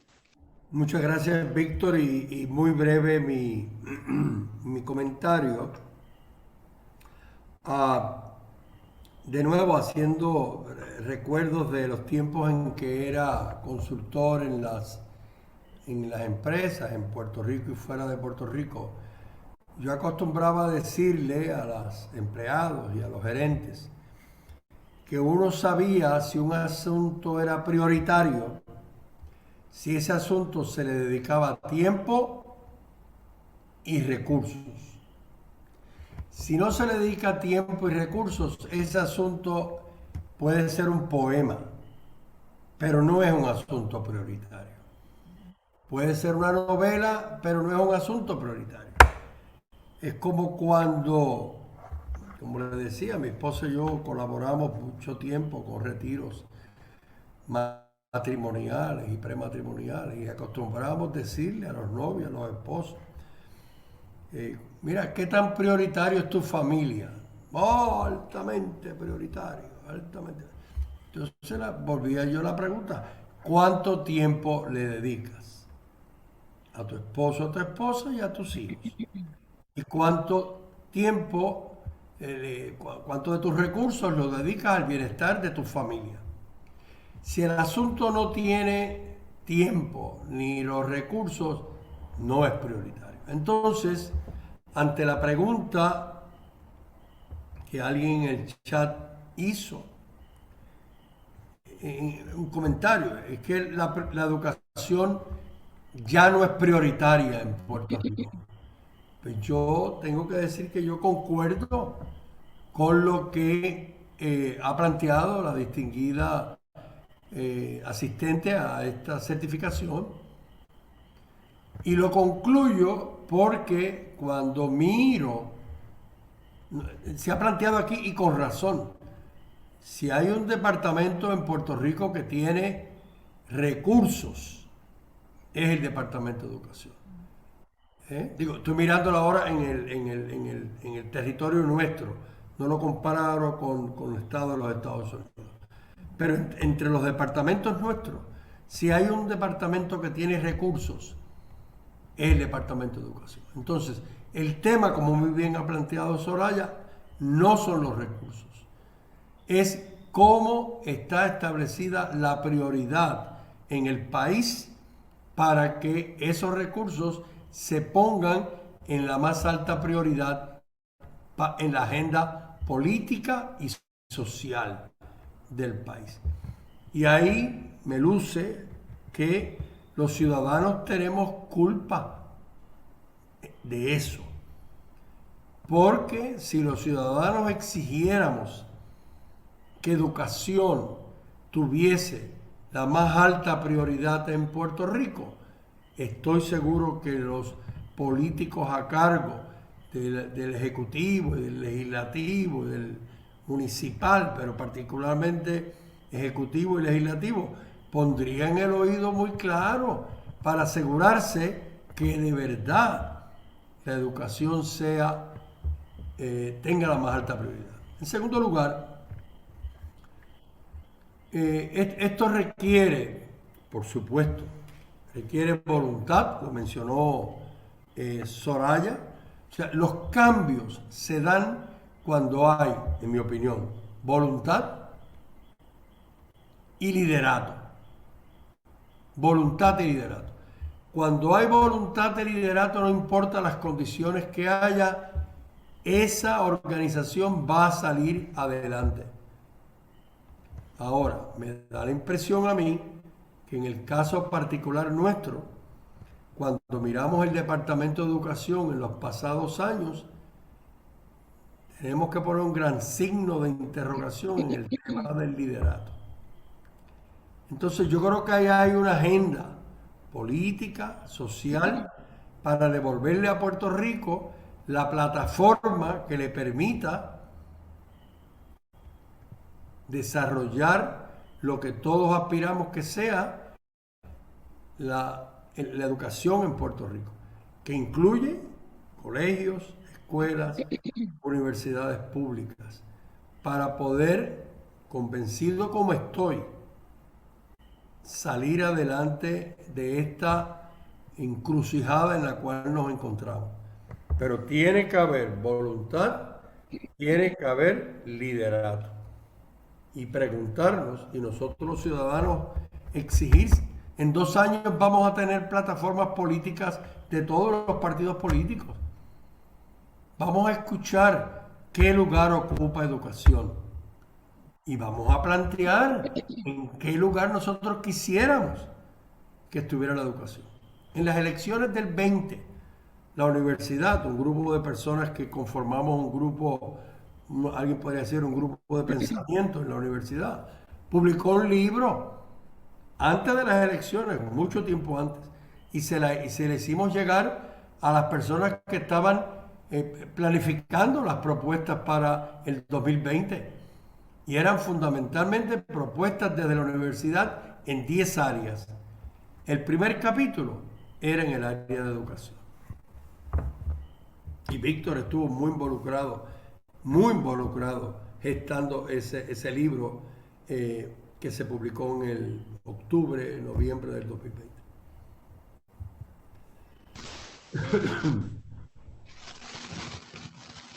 Muchas gracias.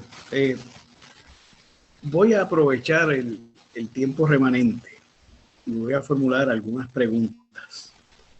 En ánimo de búsqueda de elementos para propiciar no la esperanza, sino la voluntad y el liderato, y los instrumentos, la plataforma que ciertamente hace falta. La primera, vamos a la realidad dura. El país ha sido una incubadora de pobreza con un estancamiento horroroso en los pasados 20 años, casi 20 años. 18, 16, viendo si marcamos el 2006 como la fecha del inicio de una recesión que solo se interrumpió por un trimestre. El país plantea una realidad centrífuga. No es que la gente quiera irse, es que en efecto la población se redujo en cientos de miles de personas entre el 2010 y ahora, y nos hicieron un ajuste de propina que se llevó 175,000 más. Estamos en 3.175 millones de habitantes. Esos son elementos objetivos. Hay un gran presupuesto de educación, pero todos sabemos que hay una corrupción emblematizada incluso por un principio y un final de carreras corruptas de secretarios de educación, y de unos sistemas de favoritismo que se manifiestan a veces. Por el otro lado, en el caso de la universidad pública, hay un proceso dramático de grandes recortes y un proceso de encogimiento, para llamarlo de alguna manera, impulsado por la Junta de Supervisión Fiscal, y naturalmente un efecto también de la reducción de estudiantes, porque dejaron de nacer o se fueron sus futuros padres, o se sufre unas consecuencias demográficas, ¿verdad? Ese es el cuadro objetivo. Dentro de esas realidades vemos manifestaciones preocupantes, bajas en los pases de algunas reválidas, lo que pasó con la de derecho, lo que pasó con otras, políticas de dar por aprobado un año entero a los estudiantes del sistema público y pasarlos automáticamente sin nota. Y en el caso de las evaluaciones, pues una resistencia a la evaluación o a informarla. Lo que pasó con las pruebas PISA es inaudito. Y el hecho de que no se hagan desde el 2012, ni siquiera de manera experimental, pues muestran una visión de que ojos que no ven, corazón que no siente, y corazón que no informa, nadie que sienta. Y no se discute esto. ¿Cómo ven ustedes, dentro de ese ámbito, la función de la universidad privada, que quizá tiene un apalancamiento crítico mucho más favorable y una voz más diversa y externa? Eso por un lado. Y por otro lado, ¿cómo ven la función de la universidad, esta vez pública y privada, en la formación de un liderato que pueda impulsar lo que ustedes han estado explicando magníficamente esta noche? Empiezo por... A mí me gustaría que Soraya comenzara, por favor. Pues quería, por la línea de lo que hemos escuchado también en algunos de los comentarios, ¿verdad? Quiero decirles que hay soluciones, ¿verdad? Más allá de lo que podemos decir, vamos a desarrollar una plataforma todos juntos. ¿Cómo se hace eso? ¿Verdad? ¿Cómo logramos realmente tener un impacto cada uno de nosotros individualmente y en el colectivo. Bueno, lo que yo les decía, ¿verdad? De que usted se preocupe porque si usted tiene, todos debemos tener una escuela cerca. Usted sabe algo de su escuela vecina. Usted ha ido allí y ha dicho, yo quiero compartir, yo quiero saber. Yo le voy a hacer una historia breve. En el año 2010, 2012 aproximadamente, nosotros recibimos una llamada de una líder comunitaria. Y esa líder comunitaria nos dijo, en pánico, acabo de enterarme que el 62%, 64% de los estudiantes de octavo grado de la escuela aquí al lado no se van a graduar. Ella fue a ofrecer una ayuda de parte de una empresa y cuando llegó allí le dijeron, pues mira, nos pueden ayudar con la graduación. Le dieron una lista de los 124 estudiantes y le marcaron los que se iban a graduar. Y ella hizo su matemática y dijo, pero ¿cómo es que solamente se va a graduar un 48% de octavo grado?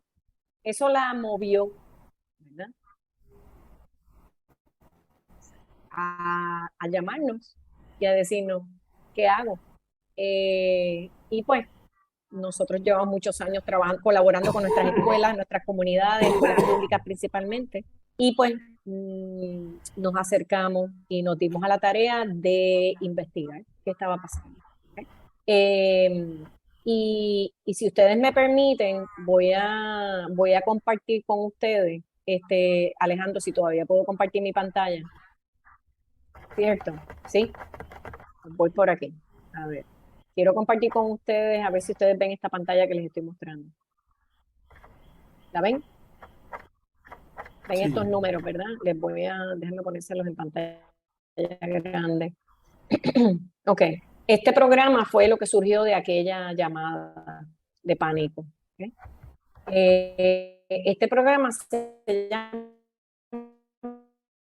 el 1 a 1. Y les estoy compartiendo esta gráfica en inglés, pero había un 52% de los estudiantes que se graduaban. Al crear el programa, logramos el primer año un 95% de tasa de graduación, segundo año un 97% de tasa de tercer año un 100% de tasa y así sucesivamente. Y luego pudimos tener la oportunidad de llevarlo a otros pueblos. En el año pasado, el año de pandemia, como decimos, pues logramos un 87% en las comunidades de Calle, Gurabo y Guayama. Y les explico esto y saco la pantalla para que ustedes entiendan que se puede, ¿okay? Y que no es magia, es involucramiento. Alguien hablaba del tema de tutorías y que los tutores de nuestros niños se han convertido en los teléfonos, en el televisor, en las redes sociales, etc. Pero nuestros niños necesitan esa ayuda, sobre todo aquellos que son más vulnerables. Necesitan tutoría, necesitan mentoría, necesitan acompañamiento, necesitan recursos, necesitan contenido, necesitan todo, ese paquete completo, ¿verdad? Es lo que logró esos resultados. Ese proyecto es un proyecto atendido unos 1.200 jóvenes en Puerto Rico entre los 14 y 17 años en los últimos 10 años. Y les explico eso para que sepan que se están haciendo cosas realmente concretas, realmente pueden tener un impacto. Y uno dice, ¿y qué hago yo? ¿Verdad? ¿Qué hago yo? Bueno, pues usted puede ser tutor, usted puede ser mentor, usted puede ir a su escuela y decir, mira, que hay un programa after school después de horario lectivo, ¿cómo yo puedo ayudar? ¿Puedo traer materiales, revistas, contenido? ¿Puedo ayudar a algún niño que necesite un apoyo especial? O sea que si vamos a lograr esto como pueblo, tenemos que estar todos involucrados de alguna manera. O sea, no solamente preocuparnos y levantar nuestras voces en preocupación, sino también decir, yo me voy a involucrar de esta manera. Entonces, yendo a la pregunta que nos hace don Víctor, universidades, ¿verdad? Nuestras universidades privadas tienen una playa de programas educativos increíble. Puerto Rico tiene una oferta muy variada, muy atractiva y sin embargo, creo que todavía estamos cortos en programas que sean de gran interés para nuestros jóvenes. Creo que todavía hay mucho que tenemos que hacer. ¿Okay? Si nosotros miramos esa lista que yo les compartí, ¿verdad? ¿Cuántas universidades en Puerto Rico tienen programas para desarrolladores de software? Realmente, ¿verdad? Un programa integral. Pues eso podría ser interesante uno ver, ¿verdad? Los programas que hay disponibles. También, pues, es qué tipo de programa. No solamente es el programa, sino el contenido del programa, la rigurosidad del programa, cosa de que echemos a la calle profesionales que realmente pueden dar la talla. Nuestras universidades tienen unas tasas de graduación bajas, de retención. Primer problema de retención. Segundo problema es la graduación.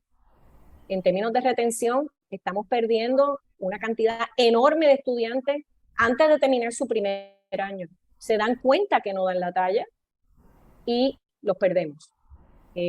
Algunos se van a carreras técnicas, otros abandonan el sistema educativo completamente. Y hay muy pocos que regresan. Después de abandonar su primer año, hay pocos que regresan. Entonces, los que retenemos, ¿cuántos de esos se gradúan? Y esos números son públicos, ¿verdad?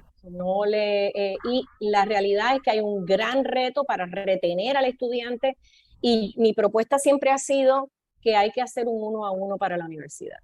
Y hay algunas instituciones educativas que tienen ese tipo de programas, que ofrecen la mentoría y la tutoría y el acompañamiento. Sin embargo, me parece que el reto no es bajar el nivel educativo de nuestras universidades, sino aumentar el apoyo y el acompañamiento para que el joven que tiene la capacidad, porque nuestros jóvenes son brillantes, que realmente puedan levantar su nivel al nivel necesario para cumplir con una carrera universitaria, técnica, vocacional y una vida laboral exitosa. ¿Okay? Pero es triste cuando a veces vemos jóvenes hoy día que salen de una maestría y no pueden escribir. ¿Cuántos de ustedes han enfrentado eso? Veo 2 o 3 que se están riendo. Así que, pues, o cuando vemos que personas que llegan de una carrera vocacional y no pueden hacer una factura o una carta, ¿verdad? Así que realmente hay una gran labor que tenemos que hacer a nivel universitario para poder, estamos recibiendo todos estos jóvenes como nosotros el gran reto de llevarlos al nivel necesario. Don Jorge. La situación de las universidades públicas y privadas en los años venideros cercanos se va a complicar grandemente porque los estudiantes que podrían venir a las universidades no están en la escuela intermedia ni no están en la escuela superior. O sea, los números están ahí.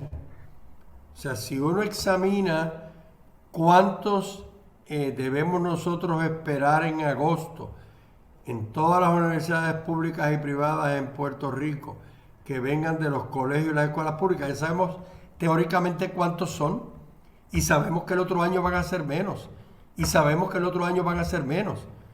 En un país como el nuestro, y no estoy hablando del tema de la migración, estoy hablando del tema fundamentalmente de cuántos están en las escuelas y por dónde va nuestra tasa de natalidad.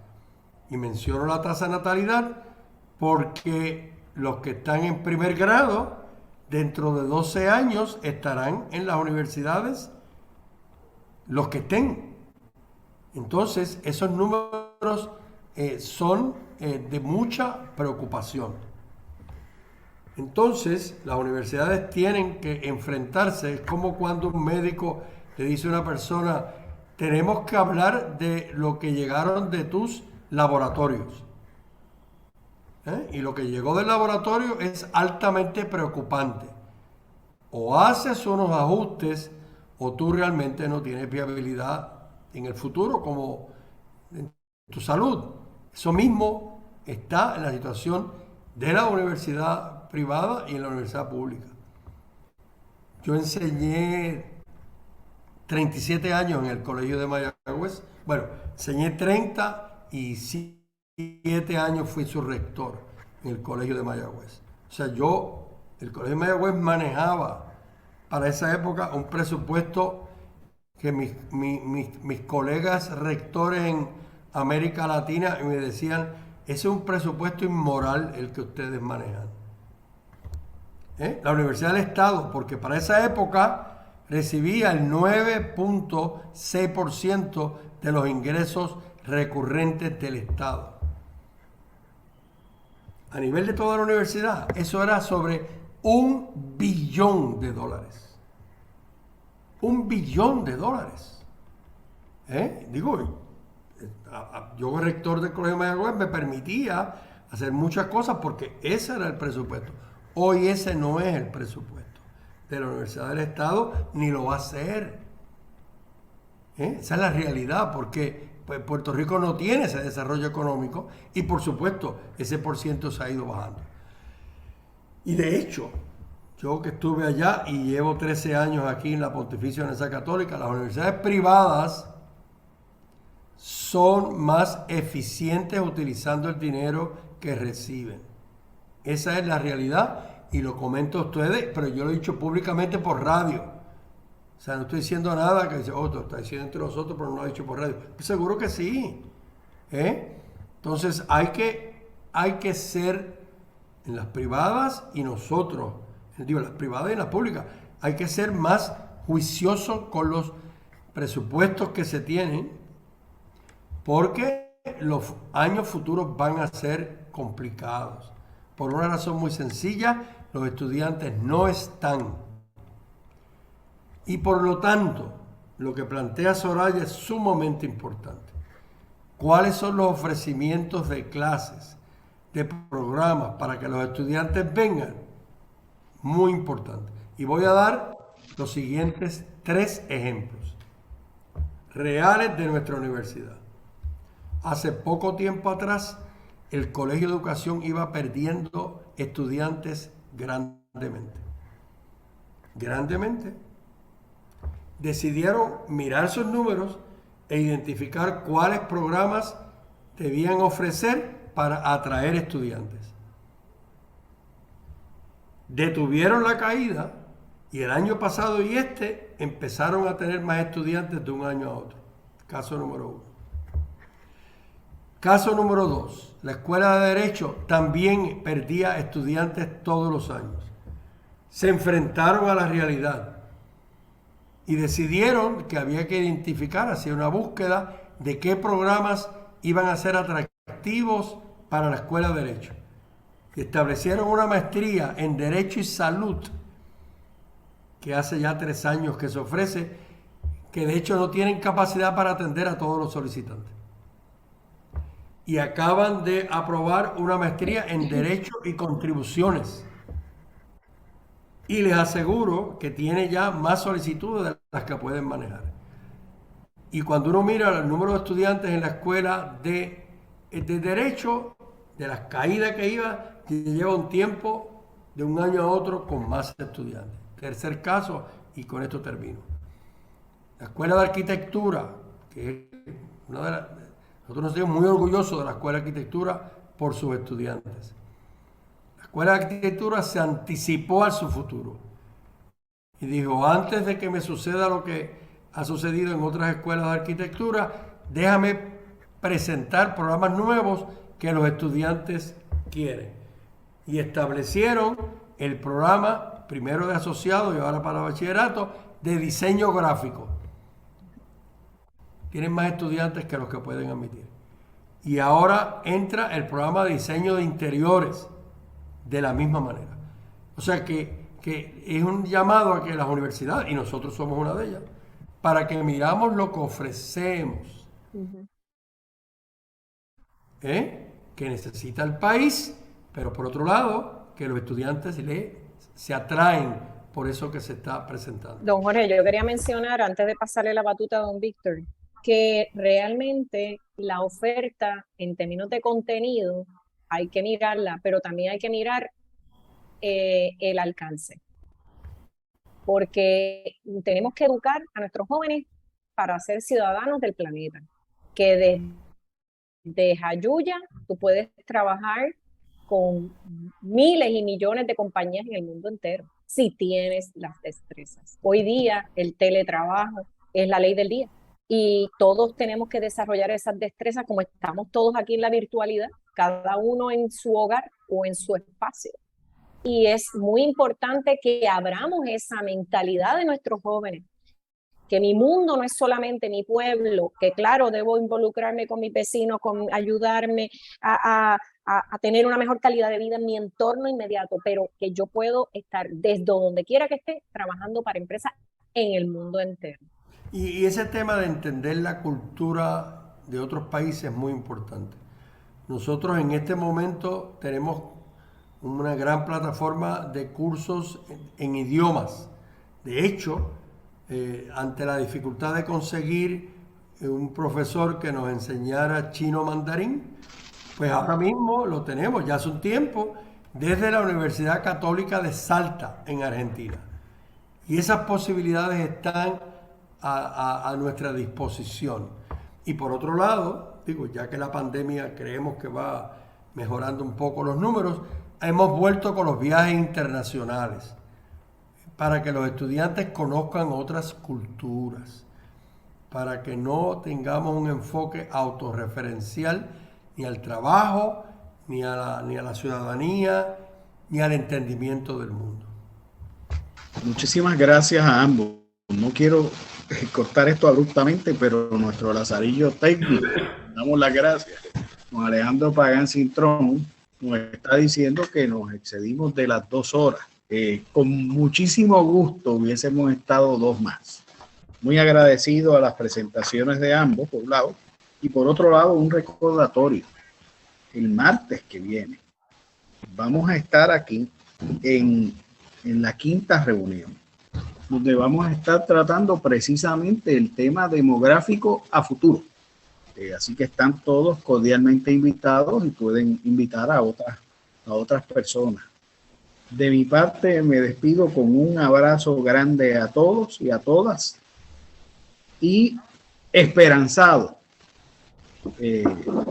porque en estos foros, lejos de evadir, dar en el clavo, nuestros ponentes dan en el clavo. Y creo que eso es parte fundamental de la búsqueda de la verdad y de una verdad efectiva para conseguir la felicidad de todos y todas. Así que muchísimas gracias nuevamente y será hasta el martes que viene. Muchas gracias.